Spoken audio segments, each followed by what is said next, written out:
VIP Press, Congo TV Online. Bonjour, bonsoir, chers abonnés de la chaîne VIP Press TV et Internet. Ce matin, Tokolobela Natina ya culture congolaise.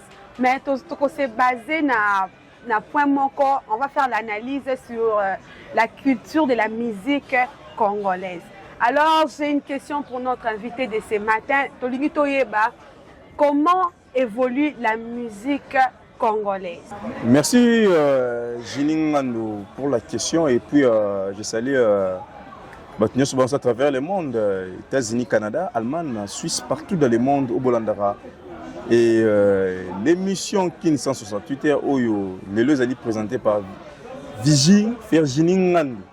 Bon, merci pour la première question posée concernant la musique congolaise. C'est comment j'ai évolué les non? Oui. Par rapport des années où il est qui. Bon, il y a une grande différence aujourd'hui. Musique congolaise, à l'époque, toujours dans des 30 ans, 25 ans, 20 ans, 15 ans passés.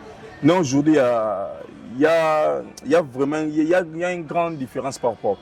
Une grande différence, c'est quel point? Parce que sont dans une ère franco, l'homme qui a dit, bon, malgré tout, bon, ère franco, Koufaka, c'était la néo-nabotamaka. Mais expérience par rapport à la musique yoka jusqu'à nos jours, différence à l'époque ils ont un niveau il y a texte. Tu vois à l'époque texte on senti que non il y a des conseils, il y a des sens à responsabilité. Mais aujourd'hui les lots comment soit et comment basé sur amour, soit sur moi si donc comment marque il y a d'autres qui sont plus loin encore aujourd'hui dans des bêtises. C'est même jeunesse, c'est même éducation. À l'époque, papa te jeunesse aujourd'hui, il y a une grande différence. Jeunesse congolaise est presque déraillée. Tu as compte de la musique. Si tu as la musique, tu as moto, bon, tu as moto, tu as contre la musique comme découpé, décalé. Tu vois, à l'époque, ils allaient rater 15 ans, 20 ans passés, mais aujourd'hui, il y a trop d'insanités. La différence de la musique congolaise à l'époque, na top sur le plan africain, sur le plan mondial. C'est les jours et la nuit. Merci beaucoup, papa Christian. Si on a une explication par rapport à la musique ancienne, la musique nabiso à l'élo, nous avons visé nini par rapport à la 2030, 2040. Est-ce que la musique congolaise est au top et existait toujours bien? Ça sera la mort. Madame la journaliste, la musique congolaise est au Koufa. Parce qu'il y a du talent dans notre pays. Il y a du talent. Aujourd'hui, je te dis que non. Depuis que la musique, depuis musique est bandée au Congo, bon, depuis 1960 jusqu'à nos jours, ça fait 65 ans, rumba congolaise, moi-même, tout le meilleur rumba. Mais il y a des questions qui non. Tout le retour sur la trône autozalara. Trump autozalara. Trump autozalara à l'époque, non, il y a une grande différence. À l'époque, à l'époque, tu peux imaginer, ils allaient dans la musique à mon côté les cas en Afrique. Quand tu prends les Ivoiriens, les Nigériens, des Béninois, des Sénégalais, mais aujourd'hui les lots Nigeria, comment les colos, Côte d'Ivoire, comment les colos par rapport à Nabiso. Dans les points que la musique Nabiso de perdre de l'autre, mais tout le côté zone là, na trempe autozalara. Pour nous on a trempe autozalara, ça demande encore des bossins, ça demande encore. Moi tu vois aujourd'hui, tout le monde a moyen naïe. Ils ont le monde pour le journalisme. Ils ont le journaliste. Ils ont le caméraman. Tu vois maintenant. Il y a un grand frère, un chanteur, XY, a commencé à chanter. Les chanteurs de qualité à l'époque. Voilà, les commissions c'est là où tellement Congo tout le monde a tenté place Simbi Simbi on me raison parce que nous sommes des millions Moussala. Nous avons des musiciens. Quand je parle de musiciens, j'englobe tout le monde. Et profane et chrétien, il y a des musiciens, tous en a des chanteurs, tous en a des bateaux, des yembela nzambe, des yembela mokili, des bouja, au sommet. Ok, merci beaucoup pour la question. Et question à M. Zalinaïba, différence nino entre les musiciens profanes et les musiciens chrétiens par rapport à les clips na bango, par rapport à les billets na bango. Pour les lots, ceux qui sont la clip il y a chrétien, il y a clip il y a profane, on a du mal, il y a qu'on différencier bango en fait. Donc, on différencie, bon, on a maloba, on a quelque chose, mais pour yo, c'est là, quelle est la différence vraiment? Ce qu'on a les clips, il y a profane, il clip, il y a chrétien, non, ou les clips vraiment, il y a chrétien, ou les clips, il y a profane. Différence, c'est nini. Sur ce plan, il y a habillement, na bango, na style, na bango. Bon, différence de un, ils ont un texte en zémo. Message au moteur azo pesa. Bon, quand on le dit sur le plan des clips, parce que clips aussi, on est des communicologues, hein, image, ils appellent communication. Geste, ils appellent communication. Aujourd'hui, dans nos clips, aujourd'hui, bon, les gens sont un clip à qualité. Bah, clip, clip chrétien, les arguments, Moutoumora, Télémi, Aïmbara, Banda Téléméra, Jérusalem, Mboka, Yassika, mais les gens sont bons. Mais les autres technologie aussi évolue. Et quand on a des clips chrétiens, on a des clips profonds, différence c'est ça là. Différence c'est ça. Peut-être les mêmes réalisateurs. Peut-être que tu n'as pas les clips. Il y a les génériques.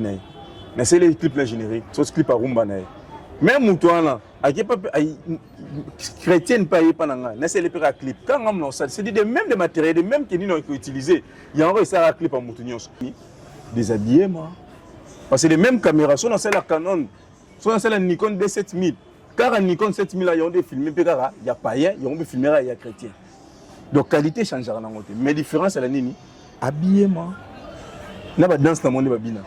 De rien que ça. Ok, je comprends que par rapport il y a différence, ils allaient na habillement ou bien ils appellent selon évolution, des technologies ça évolué. Oui, n'a pas thème sous bachaka. Ok, et tant que des chrétiens, est-ce qu'il faut tomber maman une évolution? Il y a Makambozo qui est dans le bien, il faut garder l'écriture. Non, on doit garder l'écriture, là ça ne dérange pas. Maintenant qu'on dit mon clip pour faire général, on va garder l'écriture. Clip à qualité. Et aussi l'indice on ça clip à qualité.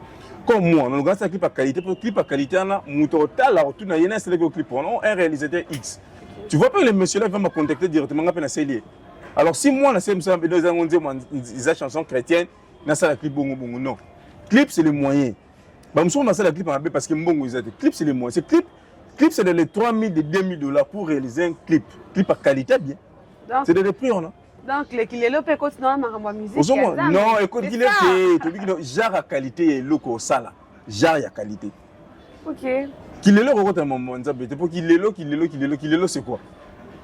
Mais actuellement kilelo. Tu as lobby et après. Actuellement, c'est ça qui cartonne. Non. Un enfant de dire tel qu'il lobby. Un enfant de dire regarde devant tel en point bas. Vous pensez que la musique mondaine influence la musique chrétienne? Bon, quelque part oui. De quel sens? Parce qu'il y a des musiciens chrétiens aussi, moi aussi en Bakis. Il y a des musiciens, je dis ça à la télé, il y a d'autres musiciens chrétiens, moi solo là. Tout ça pourquoi voir, non? C'est des musiques profondes et influencées par la musique chrétienne. Il y a des qui sont aux États-Unis, qui sont au Canada, en France, en Belgique, qui sont au Carabien, qui sont pour bouger Kinsani, qui sont dans pratique. Il n'y a pas le cas qui est. Tout ça pourquoi on vit. Il y a Lelo. Chanteur ou bien artiste qui sont inspirés au Makas. Chrétien ou profane? Chrétienne. Il y a Frère Mente, là je vais citer les noms. Frère Mente Emma Nazala, quand on a passé à Masumu, tu connais la chanson. Il y a Frère Mente 2, il y a Papa de Ningonde. On a papa ya kala, non papa Lelo. Lelo Azate. Écoute d'abord là le Beno Loko. Bon Lelo, le Beno na bossen, le Beno peut-être na bossen, mais na Tangelio, mission chrétienne. Oyo inspirant. Même aujourd'hui, quand je prie dans des montagnes, dans des zizi là, partout, des chansons que moi, on a semblé on a l'andara souvent. On a tendu bien. Frère Mente, à Portugal, en Europe, depuis là. Mente, en Portugal, on a passé à Massoumouye. Deningonde, papa de Ningonde. Et puis, troisième.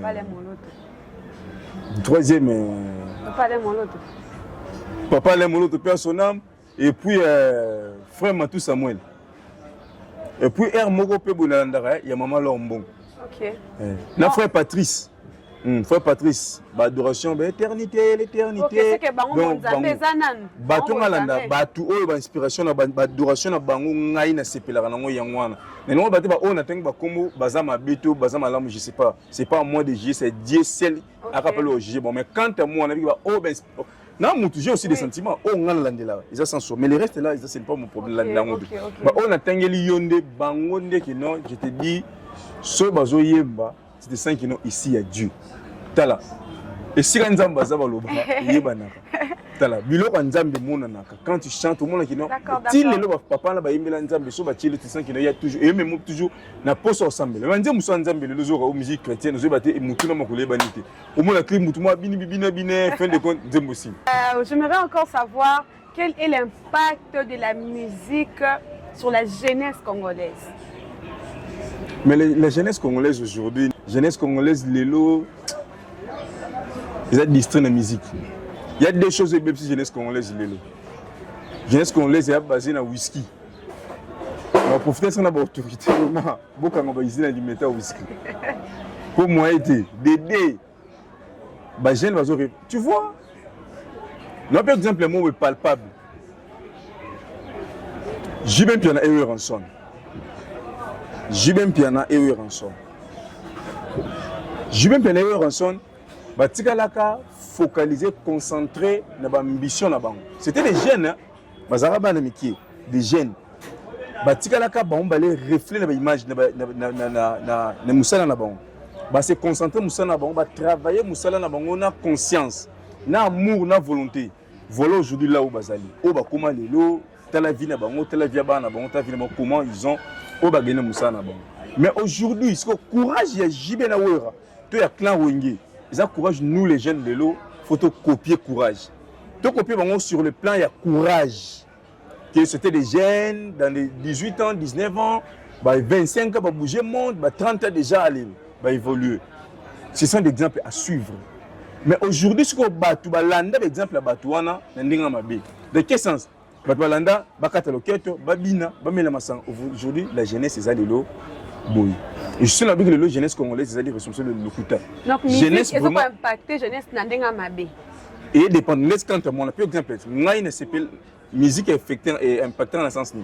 Naturellement, si on a l'exemple où on a JB, dans des 28 ans, 29 ans, on va stade de Marty, on va tourner sur le stade.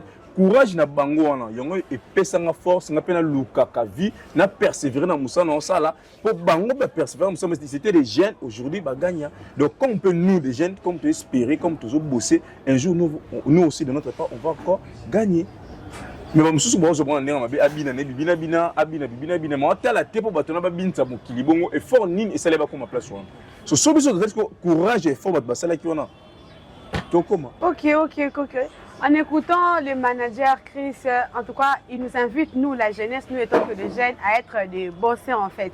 Tout la musique, bon, tout la pousser Bissou à faire quelque chose. Merci beaucoup pour ça, en tout cas.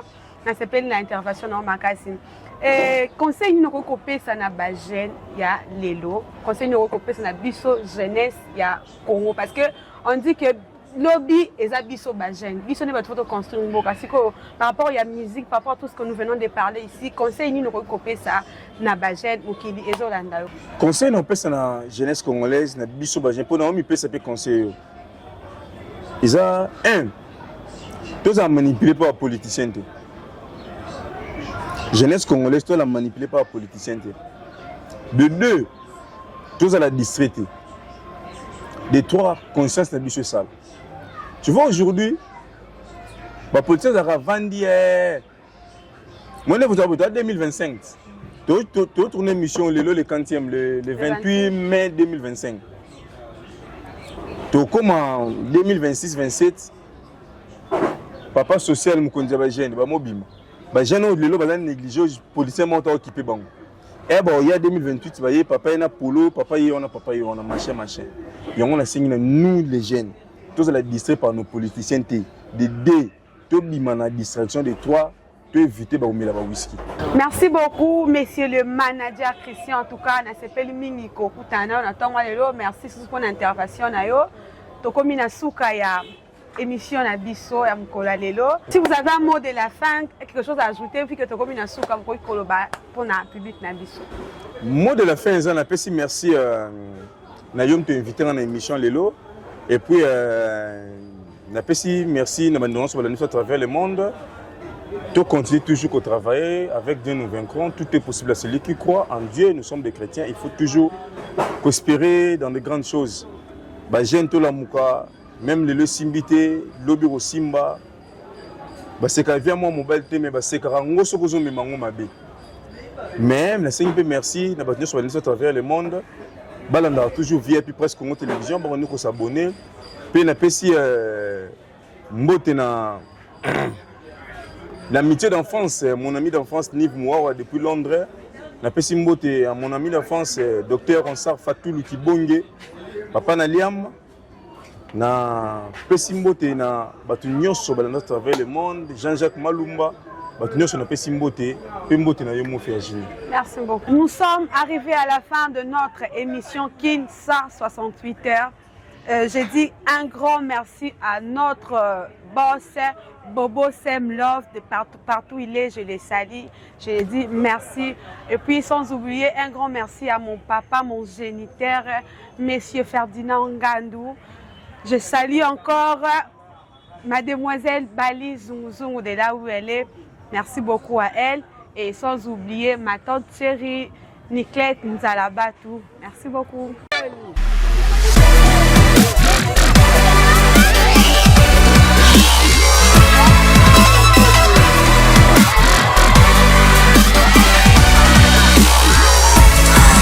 VIP Press Congo TV online.